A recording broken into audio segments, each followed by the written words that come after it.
Inilah potret hukum di Indonesia. Bisa orang ditersangkakan ya dengan ratusan saksi katanya, ada 19 ahli katanya, ya. Ada pengakuan dari UGM katanya, ya, ada forensik katanya.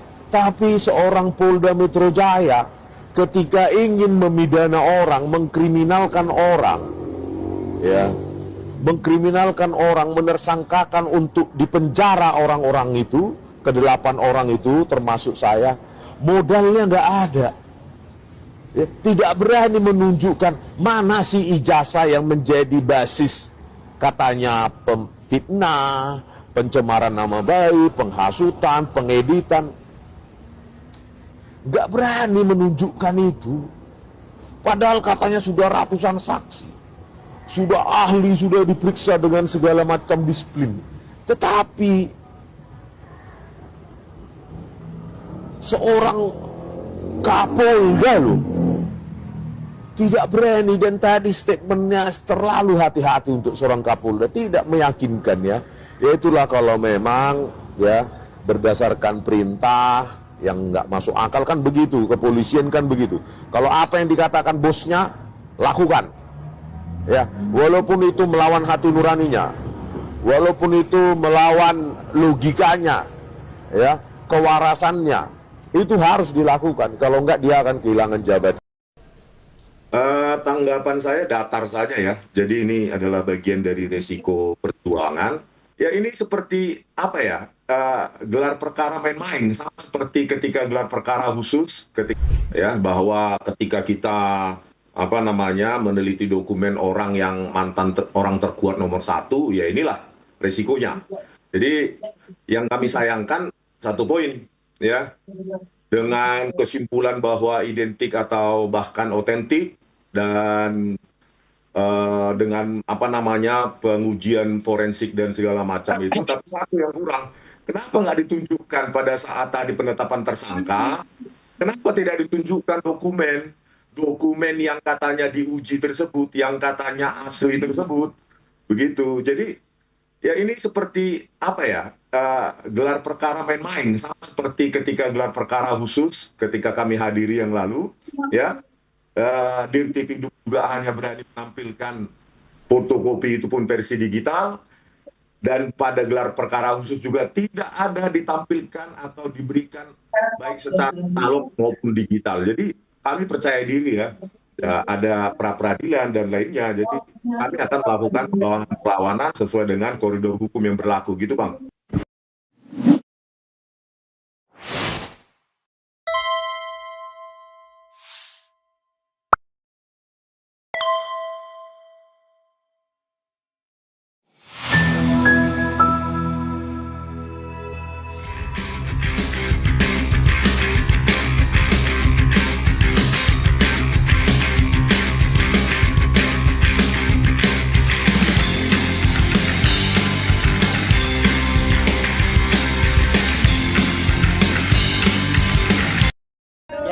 Saya hadir di sini adalah utamanya untuk bersedia dan support atas kasus yang dilaporkan oleh Dr. Bonatua dengan Pak Michael Sinaga dengan kuasa hukum yaitu Pak Abdul Ghafur.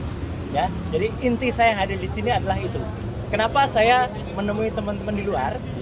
Ya untuk sebaiknya supaya tidak mengganggu. Jadi tadi laporan atau informasi yang sudah disampaikan oleh Dr. Bonatua, juga ada Pak Janes, ada juga Mas Mike, dan tentu kisi-kisi hukumnya oleh Pak Abdul Ghafur adalah sesuai dengan itu, dan itu adalah hal yang sangat bagus untuk diinformasikan. Tugas saya nantinya adalah, saya karena selaku ahli yang ditunjuk untuk juga dalam kasus ijazah yang kemudian digugat ke beberapa pihak ya oleh Pak Dr. Bonatua selaku prinsipal ya, Komisi Informasi dan pihak-pihak yang lain, yaitu saya akan memberikan analisis nantinya tentang apa yang terjadi, dan utamanya adalah dengan Undang-Undang Keterbukaan Informasi Publik nomor 14 tahun 2008 dan Undang-Undang Kearsipan ya nomor 27. Jadi artinya apa? Saya memang kebetulan dulu selaku salah satu tim yang menyusun Undang-Undang Keterbukaan Informasi Publik dulu, dan saya juga sempat mengajar tentang kearsipan di Universitas Gadjah Mada. Jadi saya menyatakan bersedia untuk mensupport kasus ini, dan itu yang guna saya untuk hadir di sini di tengah-tengah waktu yang sangat singkat ini, karena sebentar lagi kita tentu akan sebagian dari kita akan menjalankan ibadah Jumat, ya. Gitu. Itu saya kira. Nah, jadi itu yang penting dulu, jangan dihilangkan ya statement yang pertama tadi ya, karena itu penting ya, Pak Bonatua. Ntar Pak Bonatua aja beritanya hilang, ya. Nah, oke, ya. Jadi saya Roy Suryo selaku pemerhati telematika yang memiliki hak hukum dan juga memiliki hak untuk melakukan penelitian atas keterbukaan informasi publik juga. Jadi Undang-Undang Nomor 14 tahun 2008, penjabaran dari Undang-Undang Dasar 45 pasal 28F, dan juga hak yang diatur oleh Declaration of Human Rights, ya. Jadi saya bebas untuk, atau kita sebagai warga negara bebas untuk melakukan apapun keterbukaan informasi dan penelitian, apalagi untuk dokumen publik. Yang saya teliti adalah dokumen publik, ya. Jadi ini akan menjadi presiden yang sangat buruk, ya. Kalau ada seseorang yang meneliti dokumen publik kemudian ditersangkakan dan kemudian dikriminalisasi, itu yang sangat buruk. Dan yang kedua adalah kami tetap menghormati semua ini. Dan salah satu kuasa hukum saya adalah juga Pak Abdul Ghafur, ya. Itu salah satu tergabung dalam tim, ya, tim anti kriminalisasi terhadap kami semua. Dan ada 2 klaster yang saya dengar tadi sudah ditetapkan. Klaster yang pertama terdiri dari 5 orang, klaster yang kedua terdiri dari 3 orang, dan saya perlu mengaturkan selamat juga untuk rekan saya Pak Michael yang terbebas dari klaster itu, ya, gitu. Ya, jadi artinya apa? Saya tetap menghormati penetapan tersebut. Tapi sebaiknya semua masyarakat juga menunggu dengan sabar prosesnya. Karena kalau saya tidak salah dengar tadi, memang tidak ada perintah langsung untuk dilakukan penahanan. Ya, jadi ini clear banget ya, loud and clear. Jadi kalau tiba-tiba ada orang yang aneh-aneh atau orang yang mendesak-desak, itu tentu saja sudah merupakan hal yang justru melanggar hukum. Dan poin yang paling penting apa? Status TSK itu masih harus kita hormati, dan sikap saya apa? Senyum saja. TSK itu adalah salah satu proses, ya. Masih nanti ada status menjadi, misalnya lanjut itu baru menjadi terdakwa, baru lanjut lagi menjadi terpidana. Di Indonesia ada orang dengan status terpidana saja inkrah, sudah 6 tahun tuh inkrahnya, ya, Pak. Masih bisa bebas melenggang dan menghina hukum di Indonesia, ya. Jadi artinya adalah tolong aparat hukum juga fair dan adil dalam hal ini. Jadi sekali lagi sikap saya apa? Saya senyum, saya menyerahkan ke kuasa hukum. Saya tetap mengajak untuk semua yang ke-7 orang lain, ke-8 orang, untuk tetap tegar. Ini adalah perjuangan kita bersama rakyat Indonesia selaku masyarakat yang bebas untuk melakukan penelitian atas dokumen publik, tidak untuk dikriminalisasi. Dan tolong aparat itu juga fair dan adil, karena jangan sampai ada orang yang punya status terpidana 6 tahun, inisial SM, ya, itu masih bebas dan menghina hukum. Saya kira itu, ya. Clear, Pak. Langkah hukumnya tunggu semuanya, ya, tunggu semuanya. Apalagi saya tentu tidak bisa berbicara sendiri, kita akan ikuti semua nasihat maaf, apalagi termasuk dari para kuasa hukum yang ada. Saya kira itu, ya, teman-teman. Waktu kita apa? Dengan kecewa. Enggak ada soal ini bukan soal kecewa, bukan soal ini soal ilmiah, tidak kriminalisasi atau tidak adil atau tidak. Itu aja, ya. Oke, jadi saya tetap tegar. Teman-teman yang lain, ya, Bang Respon Sianipar dan Mbak Tifa, Dr. Tifa yang seklaster dengan saya, kemudian yang 5 yang klaster lainnya, ya, saya harapkan juga tetap tegar. Ini adalah perjuangan kita, perjuangan seluruh bangsa Indonesia, seluruh masyarakat melawan kezaliman dan kriminalisasi. Ya, itu saya kira. Wassalamualaikum warahmatullahi wabarakatuh. Poin pentingnya ada 2 hal bagi saya. Yang pertama, keanehan hukum. Nah, itu istilah saya aja. Aneh dalam perspektif logika yang tidak seharusnya, kenapa seharusnya terjadi, gitu. Ada 3 hal penting menurut hemat saya. 1, Undang-Undang Nomor 18 tahun 2003, tahun 2003 bukan 23 ya. 2003 nomor 18 ya.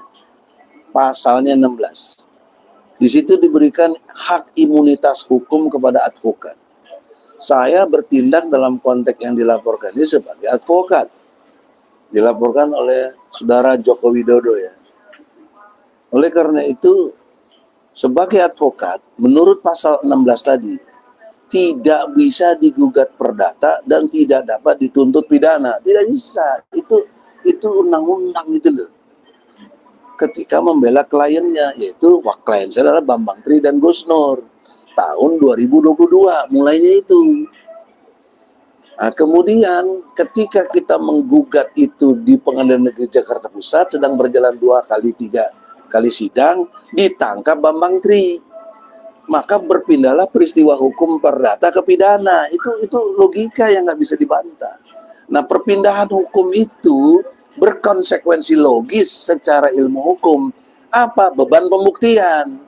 Waktu beban pembuktian di perdata memang ada pada kami dan klien Bambang Tri dan Gus Nur. Tapi tidak terjadi. Kenapa?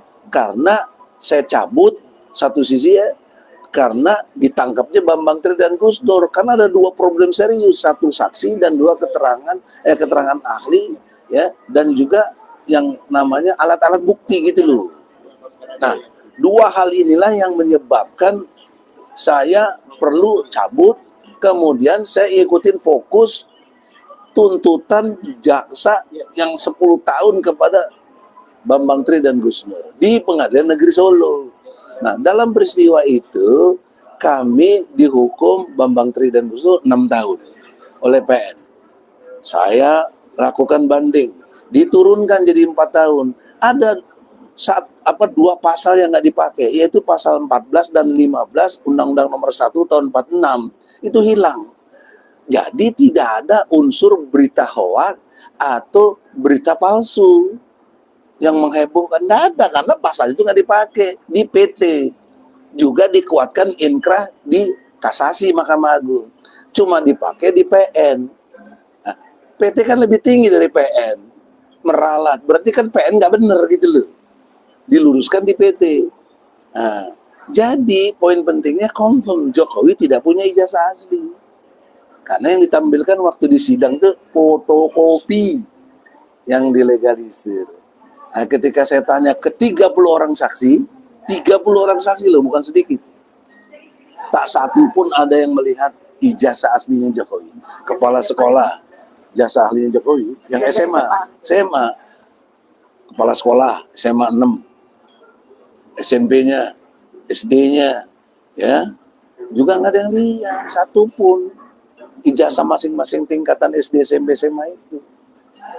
Kemudian wakil ketua OSIS-nya, teman mic-nya, teman sebangkunya, nggak ada. Itu kan confirm. Padahal waktu itu diadili di Solo, saya minta hadirlah Jokowi. Kalau kau nggak sempat karena kau waktu itu presiden, ya tolong dengan hormat utus Jaksa Agung atau siapapun. Jaksa Agung tinggal perintah ke jaksa anak buahnya lagi kan, atau pengacara negara, datang dong. Enggak juga, malah jaksa ngeluh cuma dapatnya itu. Nah, anehnya lagi, ketika saya merasa itu sudah jelas inkrah, saya buat laporan pengaduan di Bariskin tanggal 9 Desember 2024. Nah, laporan saya ini yang berupa pengaduan ini tentang ijazah SMA-nya itu mana aslinya. Walaupun diselingi ada beberapa dari Rijal Fadila dan kawan-kawan tentang S1. Saya nggak persoalin itu, saya persoalin tetap ijazah saya, Pak. Ya. Yang saya concern yang sudah inkrah dan konsisten membela Bambang Tri dan Gus Nur. Nah, itu sampai diadakan gelar perkara khusus. Seingat saya 9 Juli 2025. Saksinya ini hadir di dalam ruang sidang gelar perkara. Sunyi, nggak ada yang berani ngomong. Ketika saya tanya juga nggak ada yang ngomong, mana ijazah aslinya. Kenapa tidak ditambah? Itu gelar perkara khusus loh. Yang hadir tuh jenderal-jenderal tuh. Tingkat kepala Biro Wasidik, Bareskrim, Irwasum, Propam, ya, kemudian Ombudsman, kemudian Kompolnas, kemudian DPR RI hadir semua, dan staf-staf ahli Kapolri itu pada hadir semua yang sering tampil di TV itu. Nggak ada yang berani ngomong, satu pun nggak ada. Maka saya nyatakan di situ, ini saksi fakta. Nothing ini gelar perkara. Lalu saya keluar, ini nggak ada apanya. Kok sekarang saya jadi tersangka? Itu kan aneh gitu. Waktu itu gelar perkara mestinya Jokowi jadi tersangka, mestinya karena logikanya nggak ada kan ijazah aslinya. Nah, kenapa waktu digelar perkara kemarin tanggal 7 November saya dinyatakan tersangka? Kemudian yang itu masalah itu adalah ada di Undang-Undang nomor 13 tahun 2006 nomor 10 ayatnya, ayat 10 bukan nomor, ayat 10 Undang-Undang nomor 13 tahun 2006 itu menyatakan saya sebagai pelapor, pelaku dalam hal ini, kemudian saksi dan korban tidak dapat dilapor balik, tidak boleh dipidana. Itu jelas sekali pasal 10 itu. Nah, kenapa Jokowi melakukan itu gitu. Nah, yang ketiga, Peraturan Kapolri nomor 6 tahun 2019 tentang penyidikan. Kan semua orang tahu, saya nggak pernah datang katanya. Mangkir katanya. Nggak pernah disidik. Pertanyaan seriusnya, nggak pernah disidik kok bisa jadi tersangka. Aneh tuh. Nah, saya walaupun tinggi ilmu dan lain sebagainya, pasti kalah sama kekuasaan, walaupun tingkat kapten atau misalnya. Ini yang saya lihat tanda tangan pernyataan surat tersangkanya itu, ya nanti saya perlihatkan, ya, itu Kombes loh. Nah, pertanyaan serius dia, kok Kombes berani ngelawan jenderal? Perkap itu kan jenderal itu. Peraturan Kapolri nomor 6 dilanggar. Orang mesti disidik yang benar. Nggak disidik, kok bisa dijadiin tersangka? Dia apa ini, pesan siapa? Apa ini ingin memanfaatkan situasi karena lemahnya Prabowo dalam konteks kaitan dengan Purbaya yang sudah nyatakan kamu bayar, sekarang Prabowo mungkin mereka lihat peluang itu, dianggap udah lemah. Wah, ya, nggak bisa buat kita. Kita tetap bela Prabowo, dia presiden kita. Saya dukung dia, jelas terus saya terang-terang. Ya. Tapi kalau Prabowo-nya juga keliru, saya mesti ingatkan.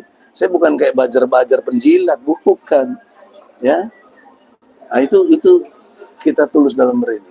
Jadi teman-teman polisi belum terlambat. Jangan Anda teruskan ke jaksa, kemana. Pasti nanti kita lakukan pra-peradilan. Jadi biasanya itu nanti dipermalukan kalian ini polisi.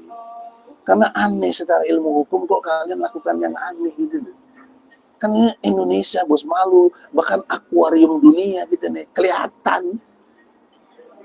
Ikan-ikan yang kemana berjalan kok kelihatan. Jadi oleh karena itu, saran saya, ya, internal kepolisian, kita semua bersahabat, kita berteman, ya, jangan ada permusuhan dalam kita, tegakkanlah hukum. Nah, kenapa nanti problem seriusnya kepada Presiden Prabowo? Kenapa? Dia telah berjanji demi Allah sebagai presiden dan wakil presiden akan menjalankan undang-undang sebaik-baiknya dan seluruh-seluruhnya demi Allah.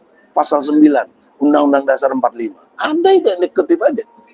Pasal 9 UUD 45, sumpah jabatan presiden. Nah, ada 3 undang-undang yang dilanggar begitu saja, kok presiden cicing wae? Ya nggak boleh begitu dong. Karena polisi itu di bawah presiden.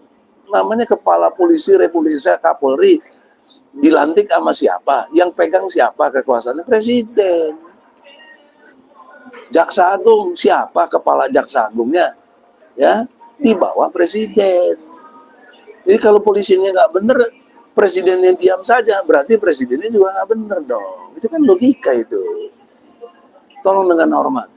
Kita semua punya hak yang sama sebagai warga negara. Ya, yang dijamin oleh hukum. Pasal 27 ayat 1. Setiap warga negara berkesamaan kedudukannya dalam pemerintahan dan hukum tanpa kecuali. Tanpa. Nah, kenapa Jokowi dikecualikan? Apalagi udah mantan. Mantan kan udah jadi sipil. Istilahnya jadi rakyat biasa lagi. Sama dengan kita. Sama lah kita, nggak ada privilege-nya. Walaupun dia masih dijaga pas Pampres. Tapi ingat baik-baik. Ini pasal 21. Kenapa dia dikecualikan? Kok kita dikucilkan kayak begini? Dianggap kutu kupret segala macam.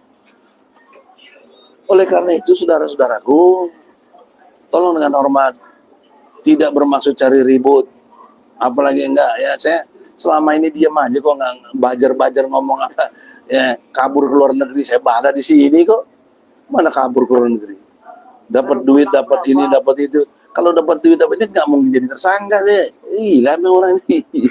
Ya. Oleh karena itulah saudara-saudara, ini klarifikasi saya, hak hukum saya, ya. Oleh karena itu, saya minta lawyer saya kalau berkenan sejalan lakukan pra-peradilan. Dr. Tifa di hari Jumat penuh berkah. Bismillahirrahmanirrahim. La haula wala quwata illa billah ya. Satu, saya menghargai dan menghormati proses hukum. Dengan cara ini proses akan berlangsung terang benderang. Is it? Yakin terang benderang, dokter? Oke, nanti kita akan lihat ya. Di mana kebenaran harus berpijak. Untuk proses ini saya menyerahkan sepenuhnya kepada tim kuasa hukum saya. Dua, sampai saat ini saya dengan hakul yakin bahwa apa yang kami lakukan adalah perjuangan mencari dan menuju kebenaran. Memperjuangkan kebenaran pasti akan melewati jalan yang terjal dan berliku. Oke. Tiga, semua proses yang berlangsung saya serahkan sepenuhnya pada Allah. Ya, secara pribadi saya telah siap lahir dan batin. Hasbunallah wa ni'mal wakil, ni'mal maula wa ni'man nasir. Ya, hanya kepada Allah kita berserah diri dan minta pertolongan. Ya, begitu itu tanggapan sambil menyertakan foto. Ini di RH Channel ya, kayaknya datang pertama kali di RH Channel ini fotonya kalau tidak salah ya. Tahun 2022 Oktober pada waktu itu, jadi 3 tahun yang lalu. Nah, sobat era sekalian, ya tentu yang pertama itu adalah formal, seperti yang dikatakan Roy Suryo juga ada formalitasnya, menghormati, tunggu dan lain sebagainya. Tetapi kalau saya sebagai yang mengamati kasus ini dari awal, ya jelas ini dagelan ya. Coba bayangkan. Roy Suryo, Dr. Tifa ini secara umum ya dikenakan pasal delik aduan dan non delik aduan. Ya. Kalau delik aduan misalnya pasal penghinaan, pasal pencemaran nama baik, itulah yang diadukan oleh Jokowi. Sekarang pertanyaan tinggal dibuktikan apakah dia mencemarkan ataukah dia melakukan fitnah, kan begitu.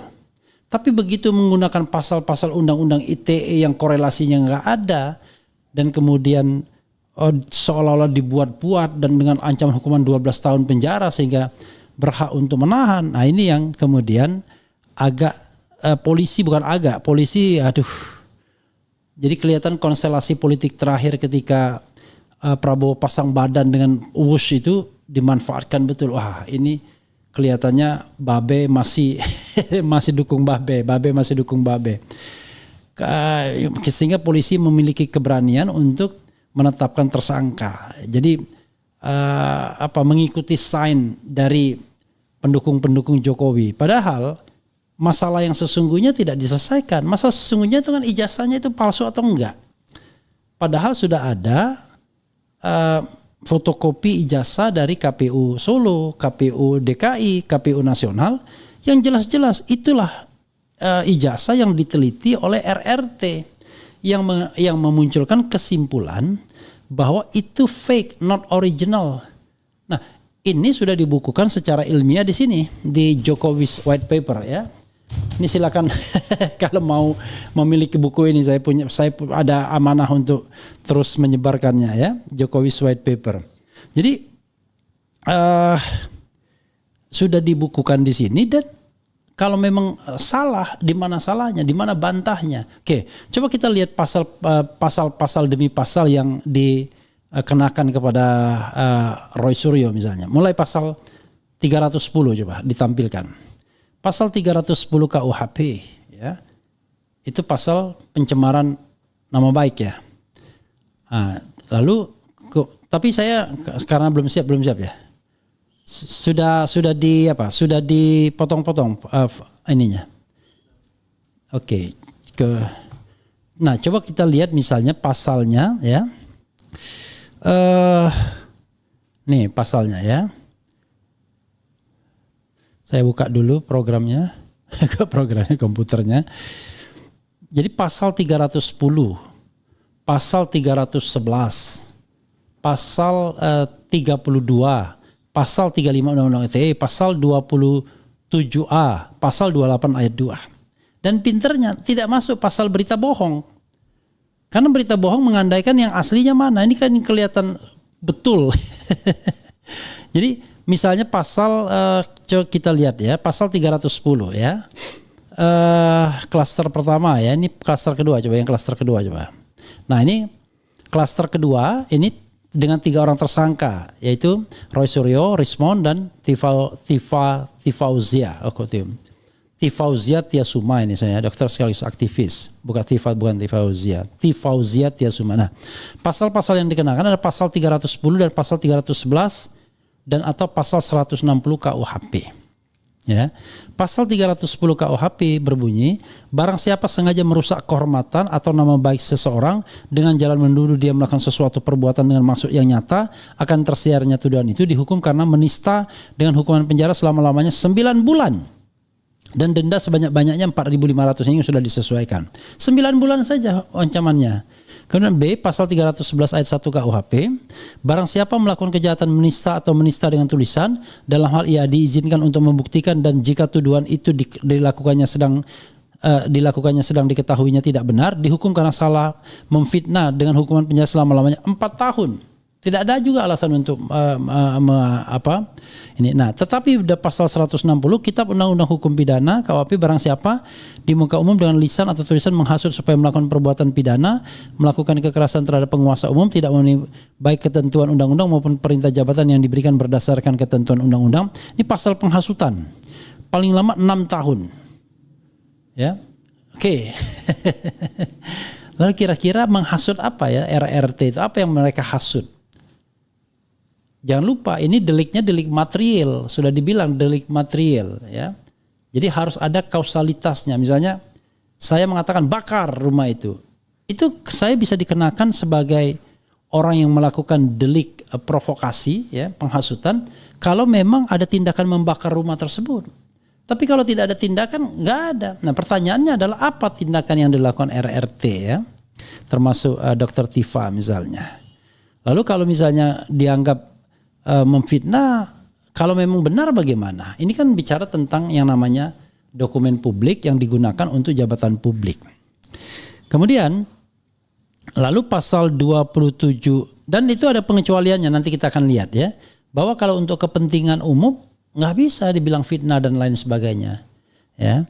Pasal 27A Junto pasal 45 ayat 4.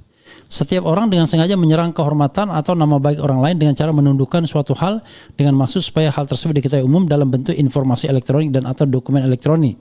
Dan kemudian ancaman hukumannya adalah 2 tahun pidana penjara 2 tahun dan kemudian denda paling banyak 400 juta. Ini juga tidak ada alasan untuk ditahan sesungguhnya. Karena ancamannya di bawah. Jadi fitnah, pencemaran nama baik itu nggak ada. Tapi ketika masuk pasal penghasutan, apalagi ini yang paling lucu, pasal-pasal tiba-tiba masuk pasal yang ujaran kebencian yang berbau sara, ya, bukan hanya sara, tetapi sekarang lebih luas ya. Setiap orang dengan sengaja dan tanpa hak mendistribusikan dan atau mentransmisikan informasi elektronik dan atau dokumen elektronik yang sifatnya menghasut, mengajak atau memengaruhi orang lain sehingga menimbulkan rasa kebencian atau permusuhan terhadap individu dan atau kelompok masyarakat tertentu berdasarkan ras, kebangsaan, etnis, warna kulit, agama, kepercayaan, jenis kelamin, disabilitas mental dan disabilitas fisik. Apa yang dilakukan oleh RRT ini? Apakah dia menyebarkan kebencian? Luar biasa ya. Kemudian kalau ini penjaranya memang 6 tahun ya kalau ujaran kebencian. Nah, yang lucunya adalah tidak dikenakan pasal penyebaran berita bohong. Hebat kan? Jadi pasal penyebaran berita bohong sengaja dihindarkan. Kenapa? Jadi tadi kembali kepada Dr. Tifa yang mengatakan biar terang dan lain sebagainya. Justru itu masalahnya dok. Karena penegak hukum sedang bersiasah. Jangan-jangan jaksa juga sedang bersiasah. Agar tidak ada nanti proses pembuktian kebenaran ijazah tersebut dalam proses hukum yang ada. Jadi apa yang ada? Yang ada adalah pembuktian bahwa RRT dan 5 orang lainnya dari TPUA melakukan fitnah, pencemaran nama baik. Atau tadi ngoprak-ngaprik dokumen dan lain sebagainya dan lain sebagainya. Jadi komprominya adalah dihukum tapi hukumannya ringan. Podo wae kan, tetap dinyatakan bersalah ya. Walaupun nanti hukumannya 6 bulan, 9 bulan dan lain sebagainya. Tapi tetap saja tidak adil. Karena kalau kita bicara tentang yang paling substantif, ini demokrasi bro. Ini kebebasan menyatakan pendapat baik secara lisan dan tulisan. Ini adalah hak untuk mendapatkan informasi. Ini adalah hak untuk mendistribusikan informasi. Ini adalah hak untuk menggali informasi. Ini adalah hak untuk menyimpan informasi. Buat apa kita kemudian mengakui bahwa konstitusi itu adalah hukum tertinggi kita? Kalau seandainya isi-isinya kemudian tidak juga kita patuhi. Tidak juga menjadi pedoman bagi penegak hukum untuk menegakkan hukum. Itu persoalannya. Ya turut prihatin ya, tapi saya janji akan ikut berjuang ya untuk keadilan ini karena ini jelas ya nuansa tidak adilnya. Ya. Apalagi ada konteks politiknya. Ini ada beberapa berita misalnya abaikan analisis forensik, Polri berpihak kepada Jokowi dan nyatakan Roy Suryo CS sebagai tersangka. Coba bayangkan ya, kasus ini kasus besar sebenarnya. Skandal besar. Dan RRT sudah mengantarkan kita pada pintu gerbang untuk bisa mengetahui skandal besar tersebut. Karena bukan soal hukuman bagi Jokowi, tapi ini adalah soal kebenaran yang harus diceritakan, harus disampaikan. Tiba-tiba polisi memperkecilnya dengan fitnah dan pencemaran nama baik. Lalu mengimbuhinya dengan perbuatan-perbuatan lain yang kemudian lepas dari konteks untuk membuktikan ijazah ini asli atau tidak. Ya itulah. Aduh, prihatin kita ya. Jadi ya benar mungkin kata Dr. Tifa ya, la haula wala quwata illa billahil aliyil azim. Ya. Tidak ada daya upaya kecuali atas pertolongan kehendak Allah Subhanahu wa taala. Tetapi ya tentu sebagai manusia, sebagai warga negara ya kita berhak atas keadilan. Itulah tujuannya kita bernegara. Ya, negara melindungi segenap bangsa, bukan negara mengkriminalkan orang. Dan negara melindungi hak-hak yang kemudian diambil dari DUHAM, Deklarasi Umum Hak Asasi Manusia, dari Conventions on Civil and Political Right, ya kan? Kemudian dimasukkan ke dalam sebelumnya Undang-Undang Hak Asasi Manusia, lalu kemudian dimasukkan ke dalam konstitusi pada tahun 2000 sebagai constitutional rights of Indonesian citizens, kan begitu. Tapi yang terjadi adalah kendati konstitusi bilang demikian, kita belum merasakan hal tersebut, ya.